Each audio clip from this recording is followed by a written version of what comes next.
What morning meeting agenda works best? The best morning meeting agenda covers 3 simple things in order: wins from yesterday, the plan for today, and any blockers that need help right now, all done in under 15 minutes. Think of a morning meeting like a quick huddle before a game, not a long classroom lecture. You start by asking what got finished yesterday, because celebrating small wins keeps everyone motivated and honest about progress. Then you move into today's plan, where each person shares the 1 or 2 things they must finish before the day ends.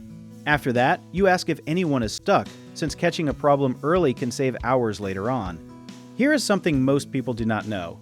The ideal length is not based on team size, it is based on attention span, and most adults start losing focus after about 10 minutes of standing still. That is why the best crews run these meetings standing up, since standing keeps the pace fast and stops it from turning into a long chat. If you want this to work, write the 3 questions on a small whiteboard so nobody forgets the format, and keep a timer visible so the meeting does not creep past 15 minutes. One common mistake is letting the meeting turn into a full problem-solving session, where 2 people start fixing an issue while everyone else just stands there wasting time, so note the blocker and solve it afterward with only the people involved.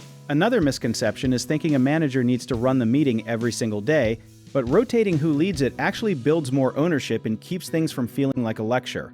A third thing people miss is skipping the meeting on busy days, which is exactly backwards, since the busiest days are when quick alignment matters most, and skipping it usually creates more confusion by lunchtime. If you need help with a project, search for trusted, affordable local contractors at www.bighomeprojects.com.